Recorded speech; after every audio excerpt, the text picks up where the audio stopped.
وہ میرے نبی کے اخلاق ہیں۔ آپ سب سے ایک بات کرتا ہوں، برداشت کرنا سیکھ لیں، زندگی خوبصورت ہو جائے۔ صرف سارے اخلاق کو میں جمع کروں ایک لفظ میں، برداشت، اور اس کو شریعت میں صبر۔ صبر کرنا سیکھ لیں، زندگی خوبصورت ہو جائے گی۔ بچیاں ساس کی شکایت کر رہی ہوتی ہیں، کبھی خامند کی شکایت کر رہی ہوتی ہیں، کبھی اولاد ماں باپ کی شکایت کر رہی ہوتی ہے، کبھی اولاد ماں باپ کی شکایت کر رہے ہوتے ہیں۔ شکایتوں سے جہان بھرا پڑا ہے۔ آپ شکایتوں کو دفن کر کے ہونٹ سی لیں، صبر۔ آہ نہ کر لبوں کو سی، عشق ہے دل لگی نہیں، سینے پہ تیر کھائے جا، آگے قدم بڑھائے جا، یعنی زبان حال سے کہہ دے کہ ہاں ستائے جا۔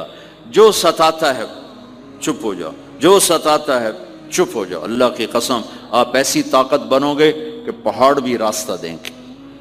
صبر انسان کی سب سے بڑی طاقت، صبر انسان کی سب سے بڑی طاقت ہے، صبر انسان کی سب سے بڑی طاقت، الٹا کے رکھ دیتی ہے چیزوں کو۔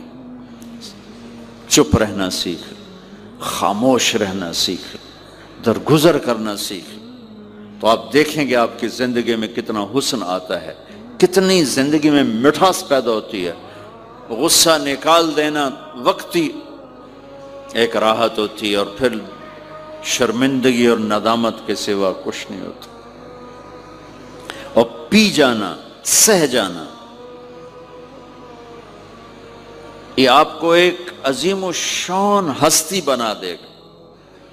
آپ کی دعائیں عرش سے جا ٹکرائیں گی۔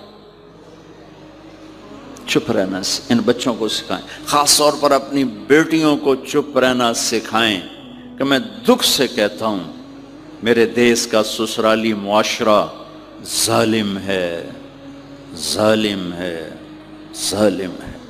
اس میں نہ کوئی نمازی کی قید ہے، نہ بے نمازی کی، نہ دیندار کی، نہ بے دین کی، نہ کسی پردے والے گھر کی، نہ بے پرد گھر کی۔ سسرالی معاشرہ بہت ظالم ہے، بہت ظالم۔